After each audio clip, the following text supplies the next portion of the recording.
Ladies and gentlemen, I have now seen Amazon's Fallout TV show in its entirety, and so I would like to give you all a bit of a heretical review.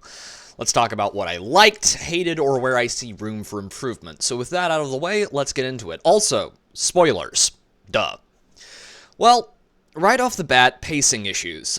To say that this show has pacing issues is like saying that I have a minor case of short-sightedness. I do not hate the overall direction of the show, and the premise of the plot is pretty much the same as Fallout 3, as the protagonist's motivation is to find her father, which requires her to venture forth into the wasteland where she encounters all manners of eclectic characters and scenarios. My biggest problem with this show, I believe, and the area in which I see the most room for improvement is the writing. As I stated before, the pacing is off and the script often lacks consistency, but it is not by any means the worst video game show I have seen recently, not by a long shot.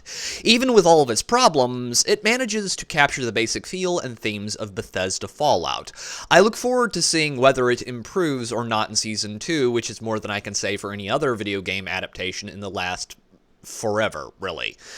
The performances of the actors vary quite a bit in quality and are often in no way consistent even within a single episode, which is a result of the script. My impressions of all of the performances can really be summed up in one word: rudderless. Walter Goggins is as good as the script allows him to be. Ella Purnell sells the naive vault dweller persona rather decently. She's also not a total Mary Sue most of the time, but she does tend towards girl bossery on several occasions, which might have been ameliorated had she been someone of larger frame, as that could have sold the action scenes a bit better, but overall, I did not dislike her character, which is as positive as I can get. And then we come to Maximus, played by Aaron Moten. Moten? He is the one where the inconsistent writing really comes in hard and leaves the character upchucking from the whiplash. He goes from weakling to assertive to weakling again several times within several different episodes. He's very conflicted and seems like a first draft character that never got finished.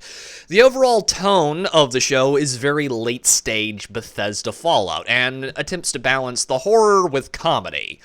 Sometimes it does this very well, other times it falls flatter than your average female game protagonist's boobs, but if you are looking for the tone of an interplay game, you probably won't find it here. And speaking of lore borkery, right. Lore impact. It's a video game adaptation, so I need to ask not if, but how badly it works the lore. Well, considering that this is the next installment in the franchise, yeah, so the NCR is kinda dead, and the Brotherhood of Steel is ascendant. The Enclave is a non-entity, and New Vegas is probably going to be the setting for the next season.